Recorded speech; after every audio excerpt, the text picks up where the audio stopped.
Today I want to teach you the best learning tactic, and that is to teach. I don't know if you remember revision guides. We had these back in school. Some schools did them, some didn't. And it was basically a block of time which they would dedicate to teaching revision techniques. This was crucial to us students' understandings of revision, of learning, because the first assumption of learning is actually to take notes, and then it's to apply that knowledge and make, say, a mind map. And then eventually, when you have all the notes and then you memorize in your own way into your conscious memory the information, then you would try practice papers to apply that knowledge. And these practice papers, or actual papers from previous years, were so useful to understanding the processes behind answering an exam question. But the thing is, this rabbit hole went even further. There was a graph and it had all these stages, and it said the ultimate stage to learning is actually teaching the subject. And I thought, wow, it all comes full circle. The person who I thought was meant to teach me the subject is actually in their final stages of learning. And I thought, oh my goodness, that is a whole new perspective in life. But so many students don't teach.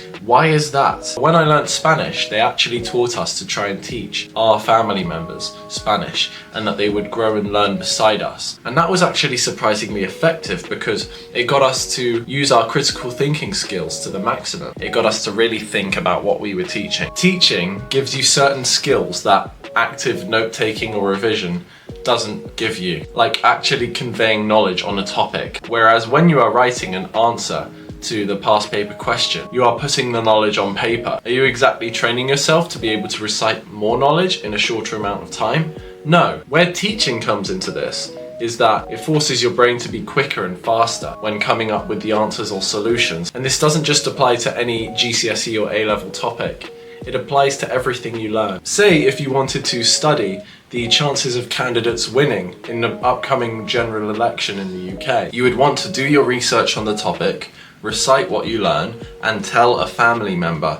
It's so good for the repetition and learning in the brain. And if you're able to teach it, then you're basically teaching yourself to come up on command the appropriate information for what you're being asked. When you make the learning process a conversation and an exchange of information from one person to the other, it becomes so much more natural because we are social creatures, and teaching the subject like this ingrains it into our memory better because we don't just learn from lines on a piece of paper. We learn from visual cues, we learn from sounds, we learn from smells. Have you ever noticed a certain smell comes up and you'll actually evoke a memory from that? It's so weird how it happens. But these are actually some of the most powerful forms of memory recollection. So my brother does this all the time, right?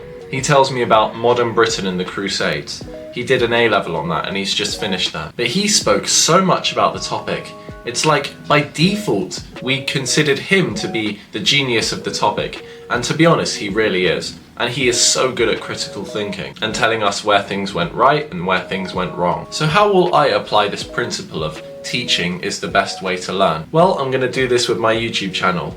I'm going to watch YouTube videos from other creators and read books. I recently bought 2 ebooks on understanding autism better, and I want to teach those lessons to you. My aim actually is after university finishes to actually take on board and help people to overcome their autism and social difficulties. I'm doing this on a passive scale right now with my videos, but I want to build up to the point where I'm actually talking one-to-one to people and helping them. And imagine a career in that. That would be just the dream, really.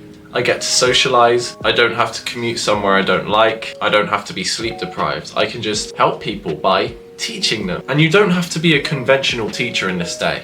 You can be an online teacher. You don't have to be confined to the education system because they only teach the certain subjects and they don't go beyond the spectrum very much unless you go into academia, in university and beyond, where you do your own research, reading other people's research, collaborating, and combining all the knowledge that you have learned. But this is a much more conventional way to do it online because you can access it instantly. And I think there is such a prosperous future for this stuff. But yeah, I love teaching so much, and I think it's a real passion of mine. Maybe it's even my core purpose, because I've learned so much over the years of having the Asperger's syndrome label that I know there are others out there that can benefit from the lessons that I have learned. And I, for one, cannot wait to get to that point. Thank you for listening, and see you in the next video.